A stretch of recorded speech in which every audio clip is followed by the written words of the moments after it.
It's a Rookie of the Year showdown at the AAC as Cooper Flagg welcomes in Kon Knueppel and the hot Charlotte Hornets. We'll get you ready for tonight's game coming up next on the DLLS Mavs pregame show.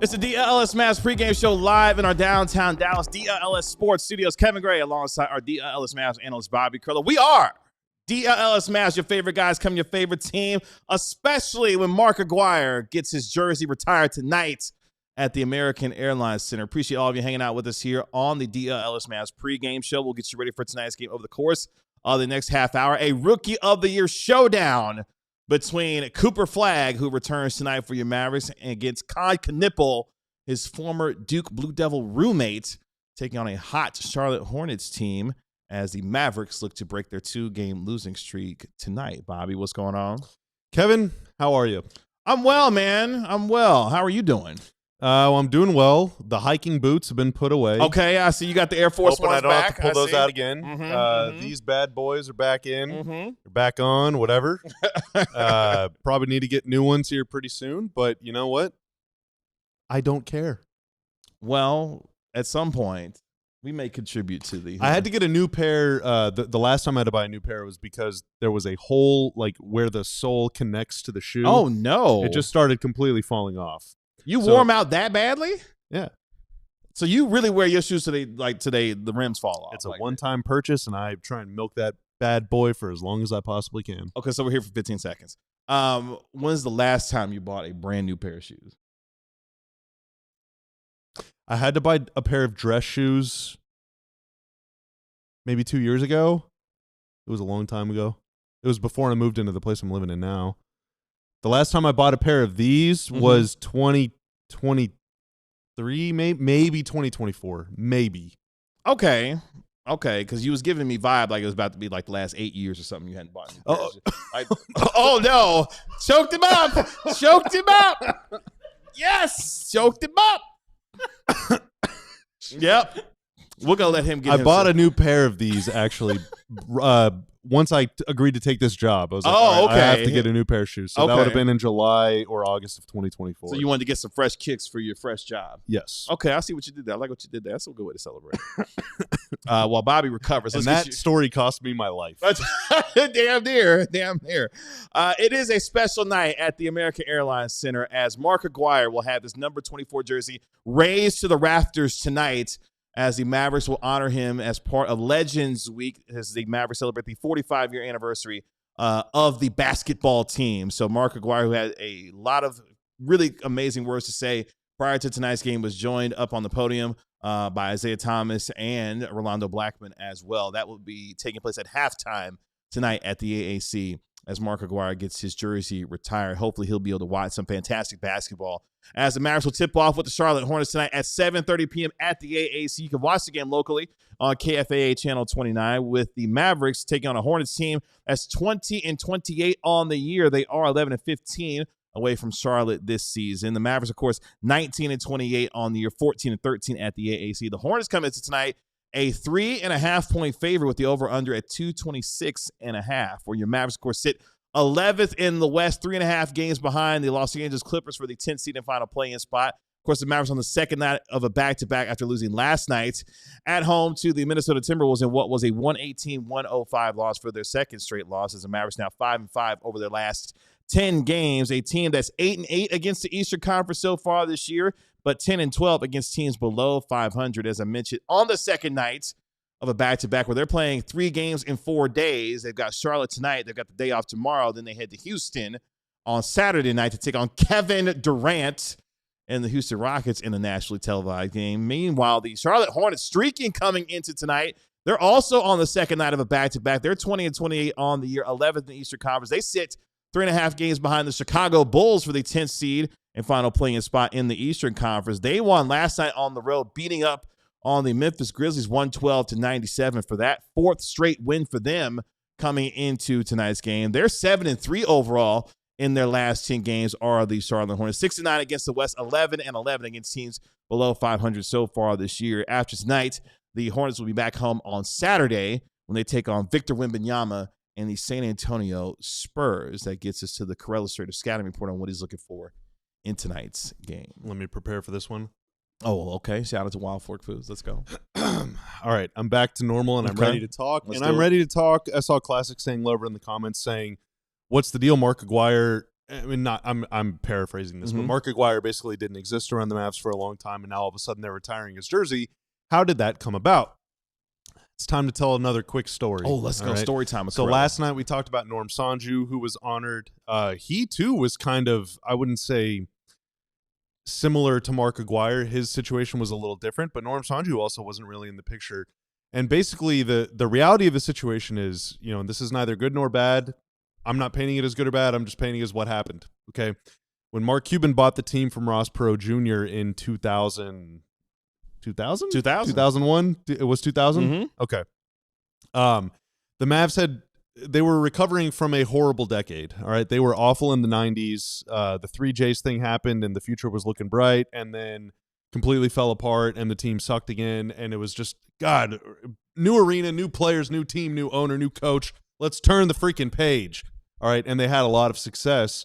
And, you know, Mark Cuban, that is, became kind of like the face of the team almost, you know, like nationally, and then going on Shark Tank and everything.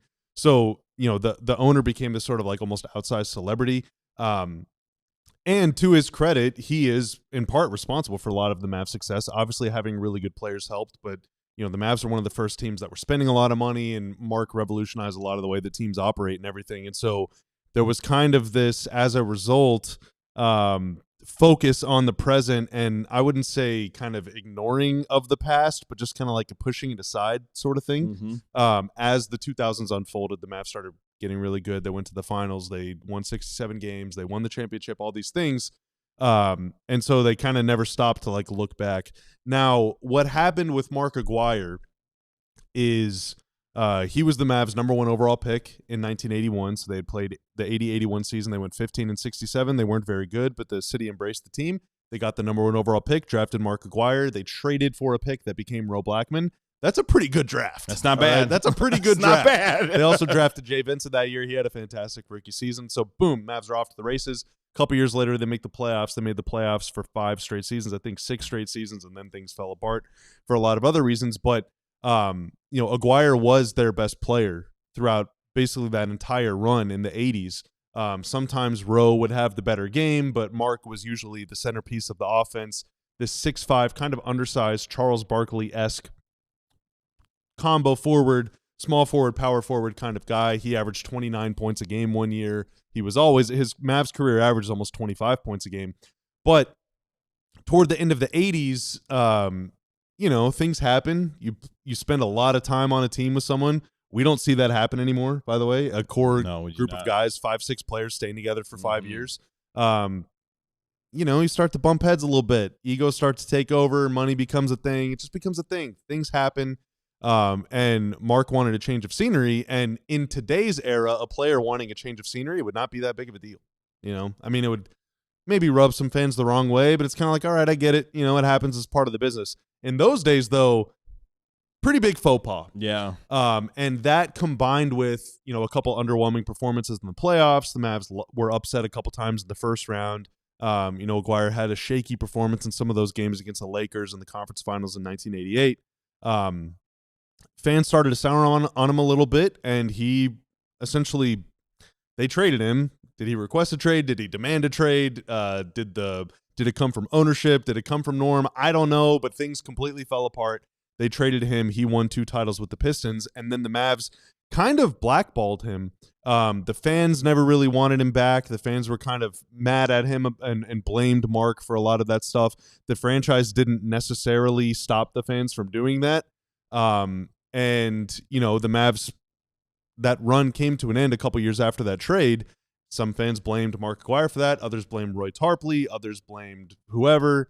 And the Mavs never really did the work to repair that relationship. And so I would say things like that do happen. And, if you're 25 years old and a millionaire, yeah, sometimes it might be a little bit of a D-bag every now and then.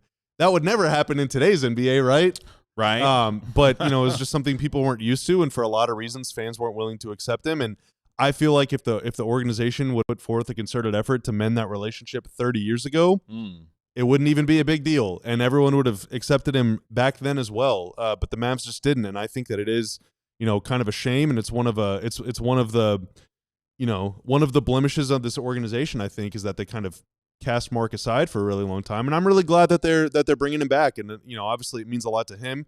It means a lot to Norm that Norm's able to go to the game last night. Means a lot to Harp and to Rowe and to Brad Davis and to all the other Mavs legends, Sam Perkins, all the members of that team over the years that themselves were kind of forgotten about over the years. So, I don't know. That's a little mini history lesson. I'm not even sure that illuminated anything, but that's kind of the very long story short about who Mark Aguirre is and why he was almost a forgotten piece of Mavs history. Can I be a tiny bit of I might not be a Debbie Downer, but a pessimist, I guess. Okay. Is the reason this is happening because they traded somebody last year and now they're trying to certainly win some possible fans back by being hey, remember, hey, let's win some fans back with. I'm not saying he doesn't deserve it, but the reason it's happening this year. Yeah, I think that could be part of it. I can also say though, while I was at the Mavs, it's had nothing to do with me, but me and a few other people, we really wanted this to happen. My former boss, Mike Marshall, really wanted stuff like this to happen. And that combined with coming up on the 50-year anniversary, combined with the theme of the upcoming City Edition jersey, there's just a lot of reason to look back. I think that obviously taking the PR hit from the Luka trade had something to do with it, but this was in the works for a long time, and it finally came to be. Rick Welts takes over as CEO, and it's like, all right, yeah, this is something that we should do. Whereas, Sint, this is not, again, neither good nor bad. Sint just had different priorities, and at the time, when Cuban's the owner, hey, it's not going to happen under Mark, but Dumont becomes the owner, and things change. So, things change. And congratulations to Mark Aguirre. It's a true reconciliation type story between himself and the organization, and the backdrop of him being the number one overall pick back in 1981, and now Cooper Flagg being the number one overall pick in 2025 for a franchise that is also looking to turn the page in a number of respects and looking to do so with Cooper Flagg and leading the future forward. And that's kind of where we get to our lead story real quick, which is the fact that we got a top rookie battle tonight. The top two rookies in the NBA just happened to be the number 4 and number 1 overall pick, respectively, in Kon Knueppel and Cooper Flagg, who happened to also be roommates at Duke University. They were roommates. That's right. They were roommates at Duke University, where they helped the Duke Blue Devils reach the Final Four a year ago. Both of these rookies have had fantastic years, setting numerous records, both for team and in the NBA. In fact, Kon Knueppel becoming the fastest player in Charlotte Hornets history to reach 800 points. He did that in 42 games. And, of course, Cooper Flagg had a 42-point game against the Utah Jazz, tying the rookie record, of course, held by Mark Aguirre himself. So a really cool matchup tonight of the two of the top 4 picks in this past year's NBA draft, which should be a hell of a matchup tonight between the Charlotte Hornets, who are playing really well right now, and the Dallas Mavericks looking to get back in the win column if you're into that sort of thing. Speaking of the American Airlines Center, some folks are not in. They want to see games. Not AAC yet. First, then we have to do. Oh yeah, I was gonna. Sorry. Yeah. Coming up in just a moment, we'll go out to the American Airlines Center and welcome in our DLLS beat writer, Ron Haraj Jr. But before we get there, let's help you win some money tonight when it comes to prize picks. My prize picks pick of the night. It's a little roadie themed. All right, Cooper Flagg, more than 17.5 points. I wanted to go a little higher than that, but I just don't really know what to expect. The Hornets could find themselves up 60 at some point. And so they've been doing a lot of that lately. I just have no idea how many minutes Cooper Coop will play. Yeah. Kon Knueppel, more than 11.5 points. For all of the people that are like, man, Coop's had some bad games. Kon's not exactly lighting up the box score, recently. More than 11.5 points, though, for him. And then Max Christie, more than 1.5 threes made. I think he's going to bounce back bigly after last night's shooting performance.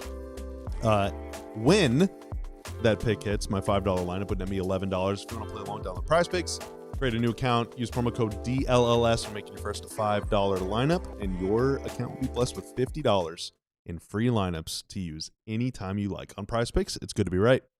Of course, Mark Aguirre getting his number retired tonight at the American Airlines Center. His number 24 jersey going to be going up to the rafters. Yes, it's a Rookie of the Year battle between Kon Knueppel and your Rookie of the Year favorite, Cooper Flagg.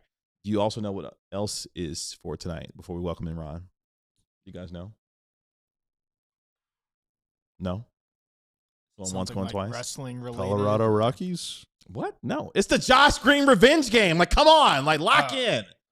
You forgot Josh Green plays for the Charlotte Hornets? You completely forgot? I don't spend a lot of time thinking about Josh Green. I'm sorry. I ran into your chess, playing buddy, Grant Williams. Oh, yeah? Yeah, he's here tonight. Does he want a rematch? I mean, I don't think so. He's in street clothes ready to play because he's not playing tonight. So, Grant, if you're watching, if you want to head to the arena, y'all just hit me up. I'll drop the address. You get a chessboard out and y'all can go at it. I got one at my apartment. It's right down the street. There you go. It's nearby. With that, let's go out to the American Airlines Center and welcome in our DLLS Mavs beat writer. He knows sports. He is Ron Harrod Jr. Ron, what's going on? A lot is going on at the AAC. I just saw Bobby's old friend Dirk Nowitzki in the halls. He's back at the American Airlines Center. I mean, this is by far the best vibes of the season as the vibe doctor of this channel. Exactly. Yeah, it was a very festive atmosphere heading into tonight. Yes, the dignitaries that will be among those signed at the AAC, as Ron mentioned, Dirk Nowitzki will be in the building tonight. Isaiah Thomas, Rolando Blackman, Sam Perkins as well in the building to celebrate Mark Aguirre and his number being retired tonight. So it's going to be a lot of fun. That ceremony will take place at halftime tonight at the American Airlines Center. So shout out to the folks who are going to be going to the game tonight as is the first meeting of these two teams this season between the Charlotte Hornets and the Dallas Mavericks. Let's get to the injury report, let you know who's in and who's out. Class is staying. We'll get to your super chat here in just a moment. Who's in and who's out? We'll start with the visiting Charlotte Hornets. Brandon Miller, he is good to go.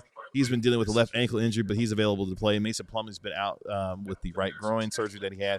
And Bobby's buddy Grant Williams out tonight with right knee injury management. So he will not be available tonight. Meanwhile, for the Dallas Mavericks, Cooper Flagg is back tonight. So he was actually not on the injury report at all going into today's game after missing last night with the left ankle injury management. Brandon Williams is also available. He is dealing with a right ankle sprain. Klay Thompson, who missed last night's game due to left knee soreness, is also available as well. Ryan Nembhard, Miles Kelly, and Moussa Cisse all available tonight as well, as they will be dropping a game as far as their two-way contracts are concerned. And Najee Marshall going to be missing his first game of the season tonight because he's resting. Yeah, it's that same thing Larry Markkinen has. Let's hope not. Keontae George missed a game the other night for the Utah Jazz due to rest. Oh, maybe. Well, Markkinen's missing games for rest too. But there you I go. don't know. Whatever. But yeah, Najee Marshall's not going to be available tonight for the first game of the season. Let's get to the super chat before we get back to our guy Ron here. Classic Stain Lover. Bobby, this is for you with the $4.99 super chat. Thanks.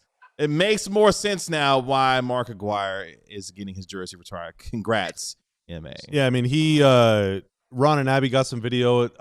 I'm assuming that it was you, Ron, from the press conference room. Mark Aguirre was just talking with the media a few minutes ago, and he broke down in tears. And he also cried whenever he found out that his jersey would be retired. Like, he was overcome with emotion whenever the Mavs. He did a pod. He did a pod with Skin about 5 years ago. Whenever I was still with the Mavs, it was a show called Open Run that Skin co-hosted with Derek Harper.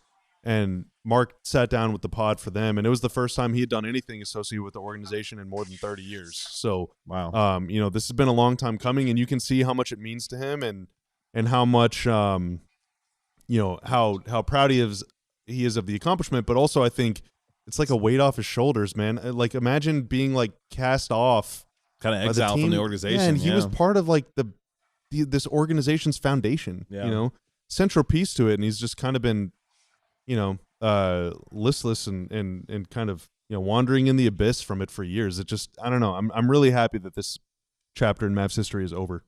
Ron, what were your takeaways from what Mark Aguirre had to say prior to tonight? Yeah, I mean, it was amazing. I mean, that moment where, you know, you saw Aguirre cry, I mean, that was real, you know, emotion. I mean, you could tell that him and Zeke are, you know, the childhood friends. They're both from the same neighborhood, as Mark Aguirre said. They just have been friends their whole life. So when I think it was Eddie that just asked, like, you know, what does it feel like for, you know, Isaiah Thomas to be here? And he tried to talk and he just couldn't hold it, just because just what Isaiah Thomas meant to him throughout his life. Of course, they played with each other as well. And just, you could just tell kind of the relationship that they both shared. Then, of course, Rolando also went to the podium, and it just was a moment kind of for everybody. But he was in good spirits, you know, the whole time. I mean, it just amazing energy. I mean, just around this team tonight here, it feels like the stadium is you know, sunshine and rainbows, even though it's a lot of snow still melting outside. Of course, Aguirre and Isaiah Thomas growing up in Chicago, where, of course, Isaiah Thomas pretty much the same age. Yes, and the fact that the two of them were able to win 2 championships together with the bad boy Detroit Pistons. I'm sure it even meant that much more to the two childhood friends to be able to celebrate the idea of winning a couple championships together. They might have been the bad boys, but Mark Aguirre, good guy. How about that? Yeah, man, that era of basketball, like for those who love the game, historians of the game, those 80s teams, those bad boy Pistons teams were something else, man. They changed the way that the game felt from a physicality standpoint and weren't afraid to let you know about it. Mark Aguirre, Isaiah Thomas, Vinny the Microwave Johnson, like that basketball, you know, Bill Laimbeer, like some damn good teams, man. And Isaiah Thomas was a babyface assassin, boy. He was smiling in your face, give you a kiss on the cheek, Magic Johnson, and then come out there and kill you. And that was the personification of Isaiah Thomas, man, of those bad boy teams. And they talked about Magic. I mean, I think Mark said, like, him and Isaiah would talk like, man, Magic keeps telling us about he keeps winning all these championships. We're trying to win a championship.